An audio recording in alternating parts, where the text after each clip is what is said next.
살이 찌면 가장 고생하는 게 변비다, 소화불량이다, 속 더부룩한 거다. 이 자잘한 증상들이거든요. 병원에 가기도 애매해요, 사실. 그렇죠. 근데 이 다이어트를 하면서 이런 증상이 싹 다 개선이 되셨다고 하잖아요. 역시 이 다이어트만 해도 사람이 정말 건강해지는 것 맞아요. 같습니다. 근데 거기에 또 하나 비결이 있는 것 같았어요.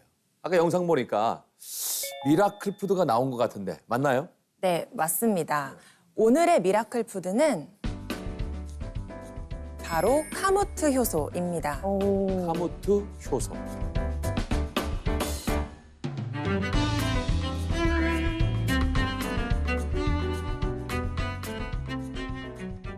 사실은 카무트가 곡식이잖아요, 맞죠? 네, 맞습니다.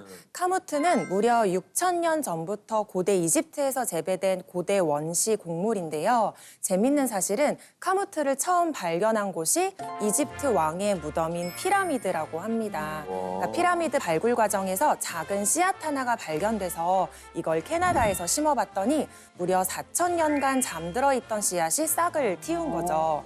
그래서 생명력이 강한 곡식으로 널리 알려지게 됐고 실제로도 왕의 곡식이라고도 불린다고 합니다. 아, 정말 이 왕의 무덤에서 발견될 정도면 정말로 귀한 건데 4,000년 만에 싹을 틔웠다고 하니까 너무 신기합니다. 네, 게다가 카무트는 왕의 곡식이라는 별칭답게 영양도 굉장히 풍부한데요. 식이섬유가 풍부해서 포만감 증진에도 도움을 줄 뿐만 아니라 단백질이나 또 아미노산, 미네랄, 비타민 등 총 53가지의 영양소가 함유된 슈퍼푸드로 알려져 있습니다.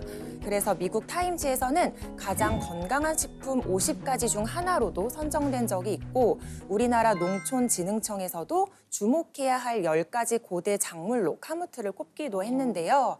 이렇게 영양이 풍부한 카무트를 우리 몸에 가장 적합한 효소로 만든 것이 바로 오늘의 미라클 푸드 카무트 효소인 거죠.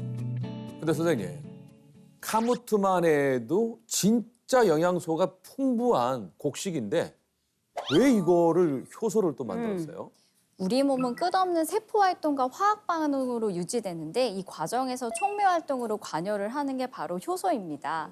이 효소는 생명의 불꽃이라고 불릴 정도로 인간의 모든 활동에 영향을 미치는데요. 이것을 크게 대사효소와 소화효소로 분리해서 생각해보면 우리가 음식을 먹었을 때 소화효소가 그 음식물을 잘 분해하고 소화시킨 다음에 대사효소가 탄수화물, 지방, 단백질을 에너지로 바꾸는 역할을 합니다.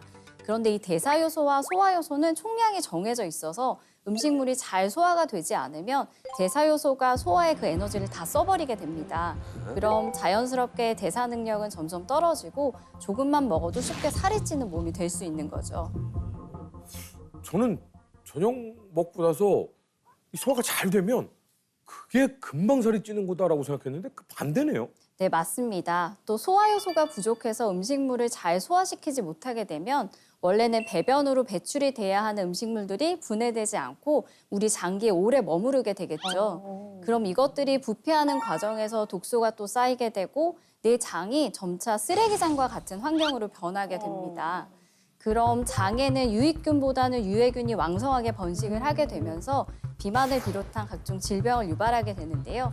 이런 현상을 방지하기 위해서 영양소가 풍부한 카무트에 소화 효소까지 함유된 카무트 효소를 추천드리는 겁니다. 아, 그러니까 한마디로 음식을 제대로 소화 못 시키면 그게 내 몸 안에서 완전히 썩는 거네요. 쓰레기장이 되는 거예요. 나 상상만 해도 너무 기분 나쁜 것 같아요. 네. 그런데 더 큰 문제는 나이가 들수록 우리 몸의 체내 소화 효소량도 점점 줄어들기 때문에 더 살이 찌기 쉽다는 건데요. 실제로 어린아이와 노년 여성을 비교했을 때 체내의 소화 효소량은 무려 30배나 차이가 난다고 합니다. 더. 네.